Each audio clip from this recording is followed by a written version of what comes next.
Hey everyone, Jessica Shire here and welcome back to my channel. Today I'm going to be making my very sad last summary kind of card using some neon colors.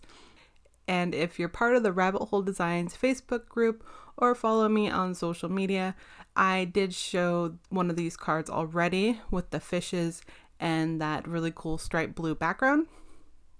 I am the featured fan for Rabbit Hole Designs Facebook group for the month of September. So that was my first project. I'll have a link below to that group. And the other stamp set I'm going to be using is from Kindred Stamps. I haven't used a Kindred Stamps stamp in quite some time, actually. I was on their design team a while back for 6 months and it was a great time. But I've been really busy since then. So I wanted to use one of their stamps again because I adore Kindred Stamps. So what I'm doing is I'm going to place all these fishes onto this black cardstock. And this black cardstock isn't an ordinary cardstock. It is very thick, very black. And I actually got this from my friend Witchinary. I'll link to her channel below. She's on YouTube and Instagram. And she was so sweet and introduced me to this cardstock. Definitely have to give her a shout out for that. I think this cardstock will work really well for all this embossing and making those neon colors really stand out. So I decided to use that. It's a little expensive on the shipping and everything, but you could use just any other cardstock, but I do like to use this one for certain things. I'm actually only going to use some of those images that I embossed with the Rabbit Hole Designs stamp set. And I went ahead and I stamped out some of the images from the Kindred Stamps Peace Love stamp set. I have that really cool retro bus, and there's a lava lamp and a peace sign that I will be using. There's a bunch of really good sentiments and 2 characters too that are just very 70s retro vibe, and yeah, it's just a fun one. It's a good one. So I've gone ahead and I heat embossed all of those with a Brutus Monroe Alabaster embossing powder. It's a bright white embossing powder. And I'm going to start coloring here just shortly. And I'm going to be using some Prismacolor pencils. These are pencils that I've actually never used before. I wasn't really sure what to do with them. But they're, yeah, this is also my Prismacolor case. I love this case. It's just so shiny and pretty. But the 3 pencils I'm going to be using are the neons out of that 180?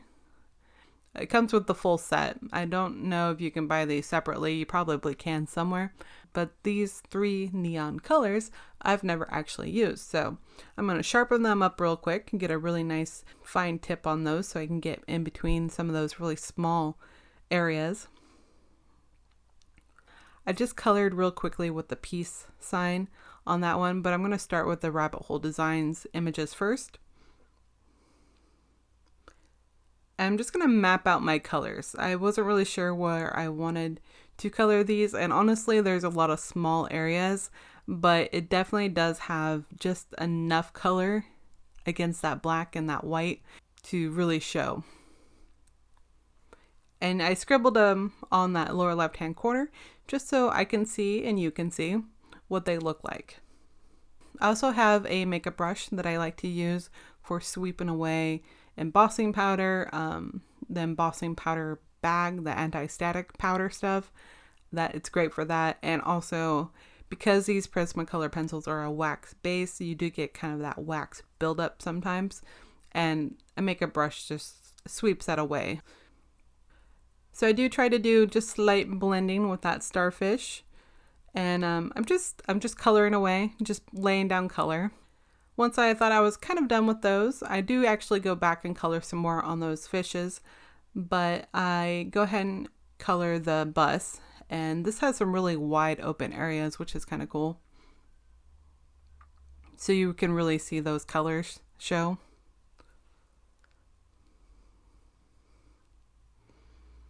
I also decided to bring in a white pencil. This is the white Prismacolor pencil, and it's just becoming a stub of a pencil, but I actually have a pencil extender. I think it's the Prismacolor accessory kit that comes with it. You get like the pencil extender and eraser, something else. It's a good little kit to have. And I always use that pencil extender on white Prismacolor pencils because I use these pencils in so many different techniques. So I actually have like 2 or 3 of them at a time just so that I always have them on hand. Because it's amazing how fast a pencil can go when you're coloring and using it a lot and sharpening it all the time. It's just, they can get really short very quickly. I didn't like the way that my one coral image, though. I didn't like the way that it looked. The embossing powder was a little splotchy, so I just go ahead and restamp and re-emboss and recolor it real quick. So once I was done coloring, I go ahead and I fussy cut those out. This cardstock, because it's so heavy, it's like 140 pounds, I think. It could be more, I don't know. It's really heavy duty cardstock. It can be a little finicky when trying to fussy cut it, just trying to get into some of those smaller areas. But I didn't have any issues with these images. They're all pretty rounded, pretty uniform.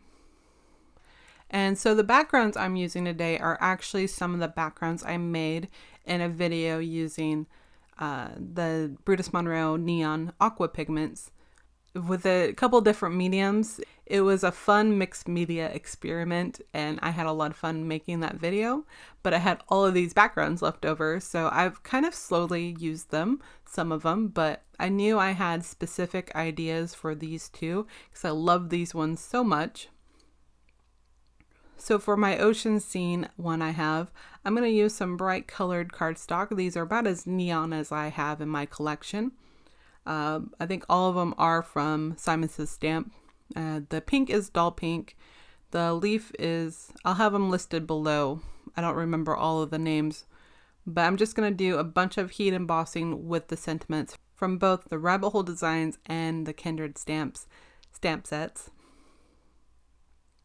And then trim those down.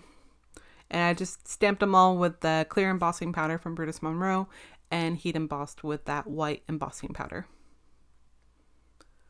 So the fun part was kind of laying out how I wanted these to go. I had all of my elements already cut and stamped and ready to go, but I didn't really know my layout. So I thought this would look cool with the sentiment strips going with that stripe.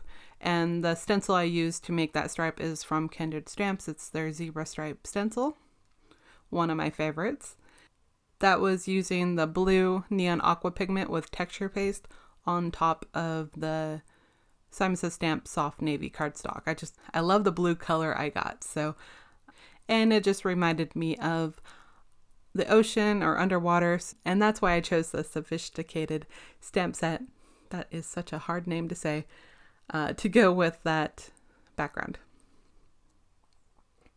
For the other one, I had this really cool background using the neon pigments again with texture paste on white cardstock, and I used the Kindred Stamps, I think it's the Swirl stencil. Just kind of mashed all those colors of embossing powder on top of it, and it created this like tie-dye look. I was in love with this background, and with the tie-dye, it just reminded me of the 70s, a little retro. So that's why I chose the bust, the Peace and Love set for this one. So I'm going to adhere that retro bust right to the middle, and then I can add the sentiments below that, and I also add on that peace sign and the lava lamp for some more fun images. And then going back to my fish scene, I decided to use some clear Nuvo drops to create some bubbles going up from the fish's mouth. I thought he looked like he was curious about those sentiment strips. But one thing I don't do this, I tapped it on the side.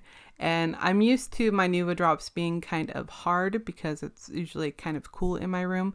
But since it was late summer, it's been rather warm. So they were a little more malleable or liquidy than I'm used to.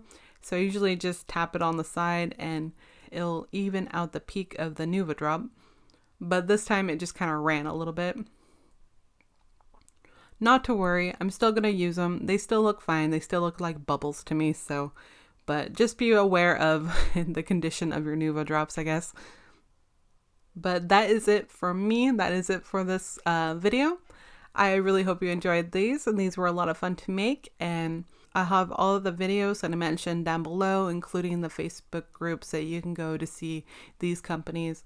They're both just really good companies, and I've enjoyed working with their products. So thank you so much for watching. Please subscribe if you have not already. Give this video a like if you enjoyed it. I appreciate you for watching, and I will see you in the next one. Meh, meh.